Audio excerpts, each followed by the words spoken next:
Hello, everybody, and welcome back to this week's episode of Maximum Octane. I am here by myself today, as you can tell if you're watching this on YouTube. If you're listening, you're going to hear it's just me, and that's for a couple of reasons. One, it's been a while since you and I just had a talk one-on-one, and there is some experiences I wanted to share with you and hope that you can learn something from it. And two, I'm trying a new modality for recording and wanted to see how it was and didn't want to take the chance of having a guest and it not working properly. So here we go. The word service, most of us that listen, I think anyway, are in the customer service business. And if you are not in it full time, you're in it part time, no matter what you're doing, whether you're providing service for somebody internally or you're providing service for people outside of your company or whatever it is that you do in whatever field. I think we've forgotten what that word service means and what to do about it. I know that during COVID and the shortage now of the Great Resignation and all of the other things, a lot of people are hiring persons that probably should not be hired. When you couple that with unemployment rate of being so low, around 4%, and it might even be dropping a little more, they say, the experts anyway, if you listen to the experts, that the 3% of the population should not be employed. And so we are getting dangerously low to that threshold, which gives us a conundrum, right? We need people. We need people to operate our businesses. We need people to take care of our external customers. We need people that will work with our internal customers and get along. But that doesn't mean just hire anybody. And I think we've gotten so desperate lately that we're putting on people we know shouldn't be there. We know they're just a warm body, whatever you want to call it. And our hopes are, I need somebody right now, and then I'll hire somebody else better later. Well, later doesn't come. And then also that what happens is we don't invest the time and resources in developing those people because in our head, they're there temporarily until something better comes up. I wanted to share a couple examples of little things that really could have went in an entirely different way in the past couple weeks. One of them was my dentist appointment. I like to go and get my teeth cleaned every 6 months. I am very faithful with that and have been since I think I was old enough to go to the dentist. I schedule all my appointments before I leave because I want to make sure that I'm locked in. And one of the things that I always ask for is what's the first appointment? Because nothing makes me crazier than when I go for an appointment somewhere and I wind up not getting in until a half hour later or 45 minutes later or whatever. And when I ask what happened, people say, oh, this other appointment ran behind or whatever. So I'm okay with knowing that my schedule might change a little, but let me know because there's work I could have been doing instead of waiting in a waiting room. Call me and let me know and tell me the hygienist, the dentist, the doctor, the hairdresser, whatever it is 20 minutes behind, 30 minutes behind, whatever it is, so that I can plan accordingly and that I can decide what I want to do with my time. Because when you don't let me know and you just let me show up at my appointment at the scheduled time, you are taking control of my schedule. You are dictating what I should be doing with my time or should not be. And that's not fair. I am an adult and I am perfectly capable of deciding how I would like to spend my time. And sitting in a waiting room somewhere is not how. I am a very productive person. I am very efficient. If I knew, for example, they were running 20 minutes behind or 30 minutes behind, maybe I would have brought my laptop. Maybe I would have brought a piece of equipment or something that I was writing or a book that I needed to read for something. So please trust that your customers know how they want to use their time. Don't leave them sitting. And when you know you're starting out in the morning, 20 minutes behind, 30 minutes behind, 40 minutes behind or whatever, you darn well know that that's going to continue throughout the day. So just be transparent and be upfront. So what happened with me with the dentist? I went in for my appointment, which I had scheduled 6 months before. I get an 8 o'clock in the morning appointment because that is their first appointment that they have open for cleaning teeth. I went in there, my scheduled time, I was there a few minutes ahead of time, as always, because I don't want to take their time away of the appointment by me having to check in and do all of it. It's respect. Time management is respect on both sides, right? I can't expect to be treated properly and to have prompt attention if I'm rolling in there at the last second. So I checked in, I sat, I waited, and it was 25 minutes, I think, after my time. So when they called me back to sit in the chair, the first thing I asked the hygienist was, did the first appointment change in the morning? And she said, no, why do you ask? And I said, well, I was under the impression that I was the first appointment, but obviously that's not the case because I'm getting brought in almost 25 minutes late. And my hygienist, who does wonderful work, I love her, she does great work, started to talk to me about they had a new patient exam before me, and that person came in late, and so that caused them to be late for me. So what do you think went through my mind? Probably the same thing that is going through your mind. That's not my problem, one. Two, you are now deciding that that person's time is more valuable than my time. So I guess the assumption went with Kim's been coming here for years. She's faithful. She comes twice a year. It's okay if she's late. We don't want to tell a new patient that they came 20 minutes late so they can't get service or they won't get the full exam because they were late. So they push that lateness onto me because I've been a longtime customer and I'm sure they thought I would get over it.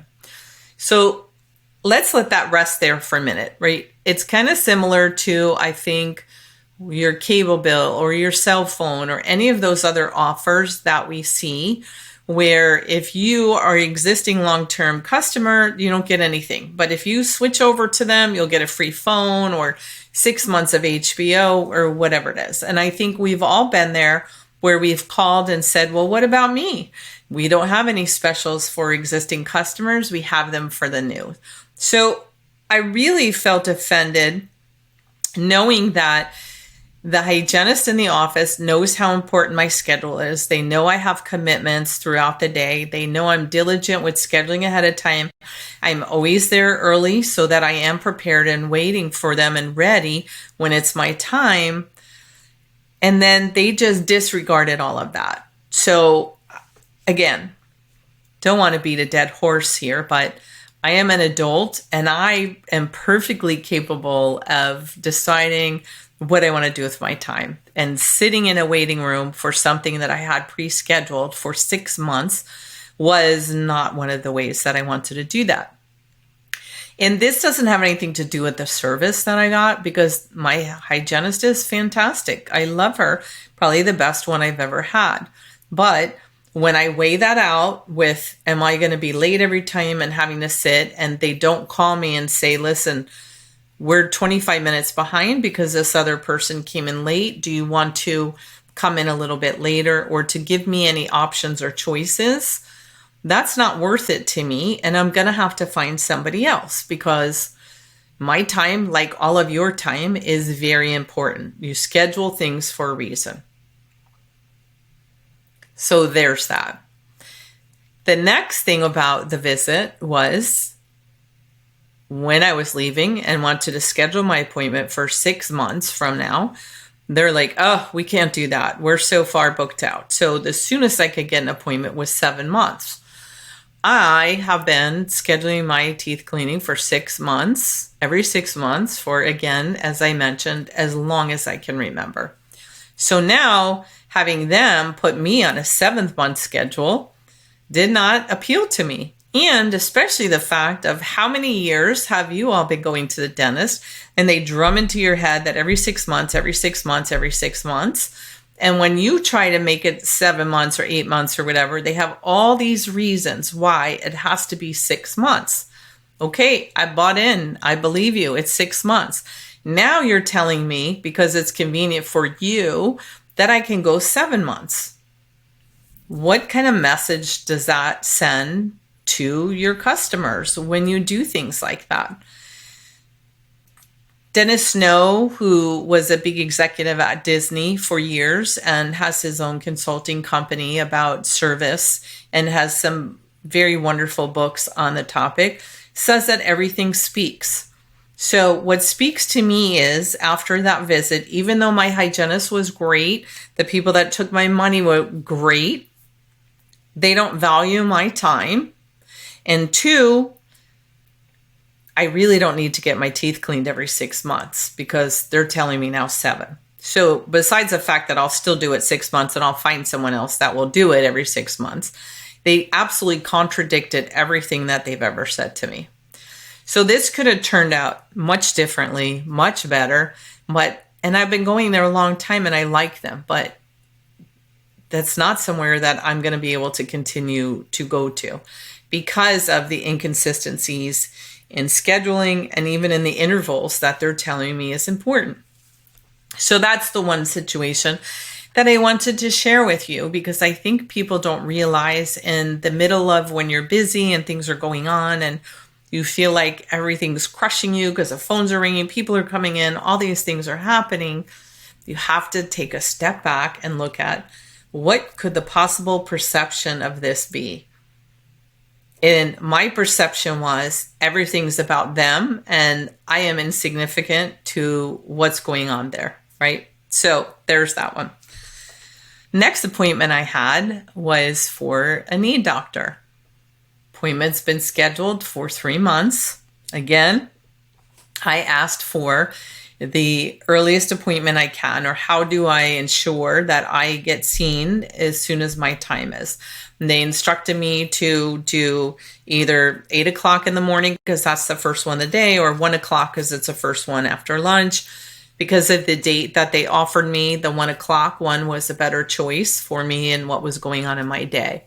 So I got there like probably 1:45 because, again, I try to really be respectful about time.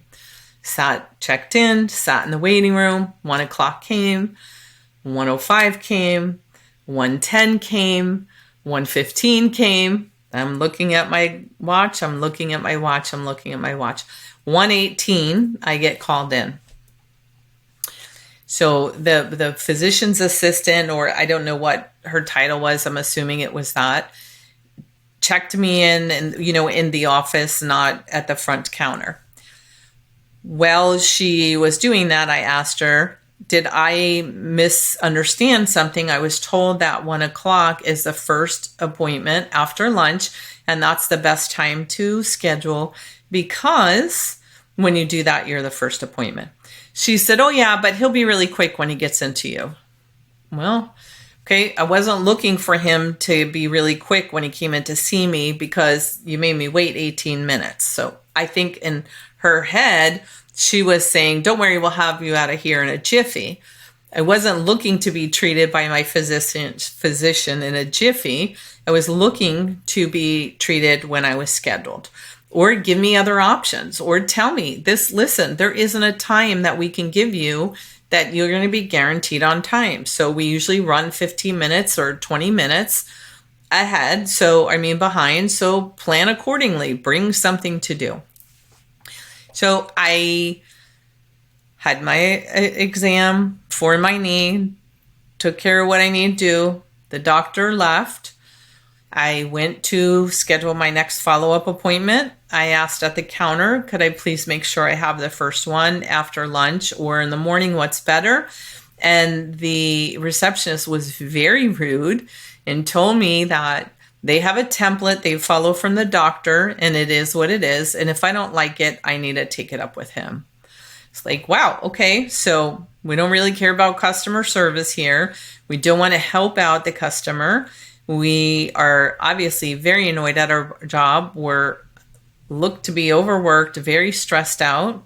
And so that's not my fault either, because you're short there or there's not proper staffing or anything else. Not my problem. Not my problem. And that's for you to figure out. And everything speaks, so at least put on a happy face. The part that I didn't tell you is when I was waiting to make my appointment, they were all chatting behind the window, and they were talking about one of the gals had to drive to a nearby town, and they had to go at 5:30 that night, and she was going to hit a lot of traffic. And so they were all chiming in about where she was going and how long they thought, and that they thought some thought she should leave a little earlier, some thought she should leave a little later, and so on and so forth. So I got to hear while I'm waiting to schedule my appointment, after already being taken in 18 minutes late, a whole travel itinerary for what one of the gals was doing that evening.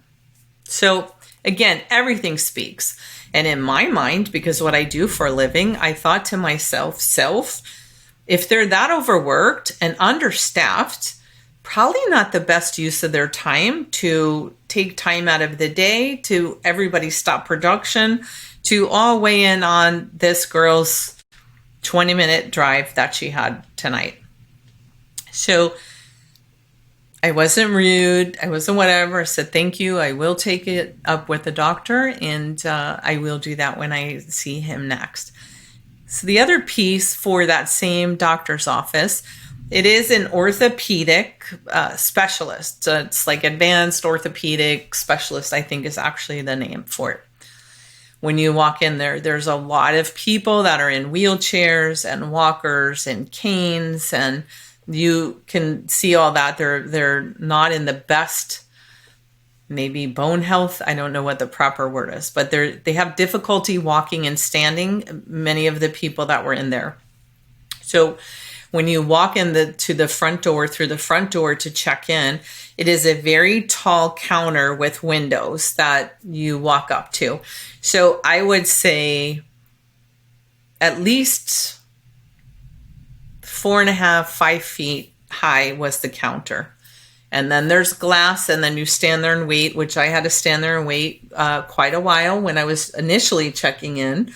And why I go more, 15 minutes early, because sometimes it takes a while to check in and I don't want to hold anybody up. I waited. Finally, somebody whipped open the window, asked, what did I want? And I explained to them I had an appointment and I was checking in. And I have never seen anywhere where there's not like you can write your name in and say that you're there for something that simple. So when I was sitting down waiting, there was a gentleman walked up to check in with a cane, and you could see it was very unsteady on his feet, very unsteady. And he was standing at that counter for quite a bit, waiting for somebody to open the window and help him. And you could see his leg wobbling. You could see his hand wobbling with the cane. And he was trying to lean up kind of against the wall a little bit because the counter's up very high, and grab a little piece of the counter. And you could see it was physically taxing on him to do that. So when the gal finally opened the window and said, what can I help you with? Or what do you want? Or something was not very friendly. He said he wanted to check in, and he said, this is an orthopedic doctors. These are orthopedic doctors. And so there's a lot of us in here that have trouble with our legs, our feet, our ankles, our knees. And he went into this whole list. And he said, it would be really helpful if you had a clipboard or something that somebody could sign in and say they're there and then take a seat and not have to worry about trying to keep their balance. And the gal said, that would be nice, but that's not the system here, unfortunately. And that was it. And so the gentleman said, well, clearly that's not the system here, but, maybe it should be. And she's like, yeah, that's not what we do here. And I thought to myself again, thank goodness I don't have any problem standing, and I don't have any major issues with anything that keeps me unstable or unsteady or anything. But if I did, that would really upset me. So I know this is probably just sounds like I've been complaining to you for 20 minutes or so here, but that's not my intent. I kept a great attitude. I wished everybody a wonderful day. I'll make decisions based on where I want to go going forward on that experience. And This is not the first time that something's happened, so it's not like one time this happened and I'm done with it. There's other things that go on, but there are people that it would take one time for something to not go exactly the way they expected, and they won't return and they won't tell you.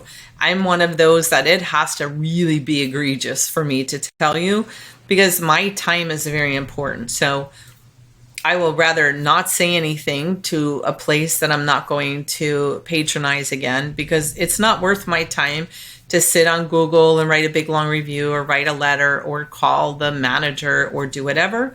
I would rather spend that time researching somewhere new and going to a place that I feel welcomed and appreciated. So you're not even going to hear from a lot of your people that are upset or don't feel like they're getting the service that they deserve. So I want to just close this out with reminding you that if you have any kind of a business, the industry you're in is to give service, you need to think about that word, and we need to go back to practicing that. And just because the great resignation is happening, because you're shorthanded, because of other things, does not give you a license to not provide service and to give the customers what they're expecting. And if you can't, be transparent. Make a phone call or a text and say, our deepest apologies, but we are off schedule for 25 minutes today or 18 minutes or whatever. Would you like to delay coming in for a little bit? It is not fair to just assume that people are going to come in and just be okay with under par service because you don't have the staffing. If that's the case, then you need to reduce your hours, or you need to reduce the products that you are selling or providing so that you have the right amount of staffing with the correct attitude to do it, because perception is everything. And if you want to keep return customers coming, you have to put that out there that you're willing to go the extra mile. And please stop assuming that your longtime customers will understand because they've been with you for so long. There isn't anything more insulting than that. So if there isn't anything else you take away from me today, is one, be transparent. If you're not going to be on schedule, give someone the decency of a call. Two, please don't decide that you think you're a better steward of my time than I am.